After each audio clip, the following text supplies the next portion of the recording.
Instagram love ಭಾಗ 2. ನನ್ನ YouTube ಚಾನೆಲ್ಗೆ ಸಬ್ಸ್ಕ್ರೈಬ್ ಮಾಡಿ. ಒಂದು ಇನ್ಸ್ಟಾಗ್ರಾಮ್ ಲವ್, ಒಂದು ಆಸ್ಪತ್ರೆ ಮತ್ತು ಒಂದು ಭಯಾನಕ ಸತ್ಯ.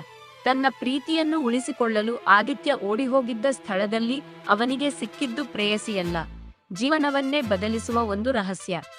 ಆದರೆ ಆಸ್ಪತ್ರೆಯ ಹೊರಗೆ ಬಂದ ಆ ಕಪ್ಪು ಕಾರಿನಲ್ಲಿದ್ದ ವ್ಯಕ್ತಿ ಯಾರು? ಅವನು ಹೇಳಿದ ಒಂದು ಮಾತು ಕೇಳಿ ನಂದನಾ ನಡುಗಲು ಶುರು ಮಾಡಿದಳು. ಕೊನೆಗೆ ನಡೆದದ್ದು ಊಹೆಗೂ ಮೀರಿತ್ತು. ಆ ಅಪರಿಚಿತ ಸಂಖ್ಯೆಯಿಂದ ಬಂದ ಕರೆ ಮುಗಿದ ತಕ್ಷಣ ಆದಿತ್ಯನ ಹೃದಯ ಬಡಿತ ವೇಗವಾಯಿತು. ಅವನು ಒಂದು ಕ್ಷಣವೂ ಯೋಚಿಸದೆ ನೇರವಾಗಿ ಆಸ್ಪತ್ರೆಗೆ ಓಡಿದ. ಆಸ್ಪತ್ರೆಯ ಕೊಠಡಿಯ ಬಾಗಿಲನ್ನು ನಿಧಾನವಾಗಿ ತೆರೆದನು.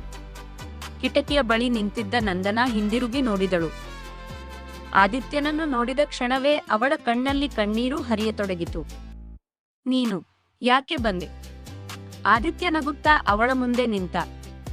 ನಾನು ನಿನ್ನನ್ನು ಪ್ರೀತಿಸಿದ್ದು ಇನ್ಸ್ಟಾಗ್ರಾಮ್ ಫೋಟೋಗಳಿಗಾಗಿ ಅಲ್ಲ, ನಿನ್ನ ಹೃದಯಕ್ಕಾಗಿ.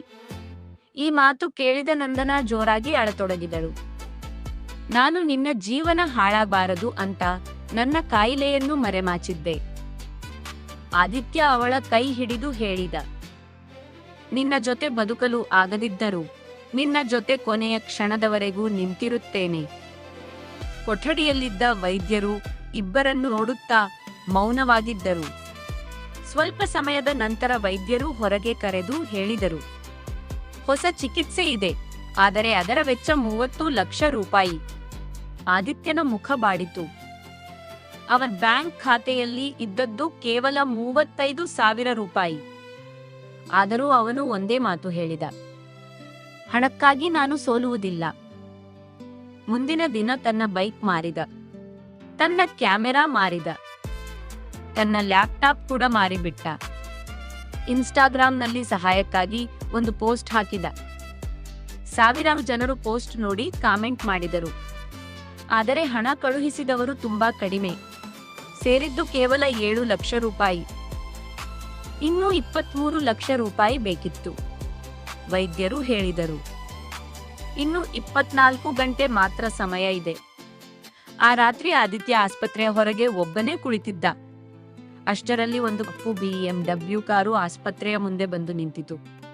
ಅದರೊಳಗಿಂದ ಇಳಿದ ವ್ಯಕ್ತಿಯನ್ನು ನೋಡಿದ ಕೂಡಲೇ ನಂದನಾ ಭಯದಿಂದ ನಡುಗಿದಳು. ಅವಳು ನಿಧಾನವಾಗಿ ಹೇಳಿದಳು, ಇವರು ಇಲ್ಲಿ ಬರಬಾರದಿತ್ತು. ಆ ವ್ಯಕ್ತಿ ನೇರವಾಗಿ ಆದಿತ್ಯನ ಬಳಿಗೆ ಬಂದು ಹೇಳಿದ, ನಂದನಾಳ ಚಿಕಿತ್ಸೆಗಾಗಿ ನಾನು 30 ಲಕ್ಷ ರೂಪಾಯಿ ಕೊಡುತ್ತೇನೆ. ಆದಿತ್ಯನ ಮುಖದಲ್ಲಿ ಸಂತೋಷ ಮೂಡಿತು. ಆದರೆ ಮುಂದಿನ ಕ್ಷಣ ಆ ವ್ಯಕ್ತಿ ಹೇಳಿದ ಷರತ್ತು ಕೇಳಿ ಅವನ ಹೃದಯವೇ ಒಡೆದು ಹೋಯಿತು. ಆದರೆ ಒಂದು ಷರತ್ತು ಇದೆ, ಇಂದಿನಿಂದ ನೀನು ನಂದನಾಳ ಜೀವನದಿಂದ ಶಾಶ್ವತವಾಗಿ ದೂರ ಹೋಗಬೇಕು. ಆದಿತ್ಯ ಬೆಚ್ಚಿಬಿದ್ದ. ನಂದನಾ ಕಣ್ಣೀರು ಹಾಕುತ್ತಾ ತಲೆ ತಗ್ಗಿಸಿದಳು. ಆ ಶ್ರೀಮಂತ ವ್ಯಕ್ತಿ ಯಾರು? ನಂದನಾ ಜೊತೆ ಅವನ ಸಂಬಂಧವೇನು?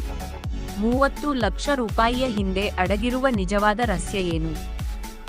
ಆದಿತ್ಯ ತನ್ನ ಪ್ರೀತಿಯನ್ನು ತ್ಯಾಗ ಮಾಡುತ್ತಾನಾ ಅಥವಾ ಆ ವ್ಯಕ್ತಿಯ ಎದುರು ನಿಲ್ಲುತ್ತಾನಾ? ಈ ಎಲ್ಲ ಪ್ರಶ್ನೆಗಳಿಗೆ ಬೆಚ್ಚಿಬೀಳಿಸುವ ಉತ್ತರ ಭಾಗ 3ರಲ್ಲಿ.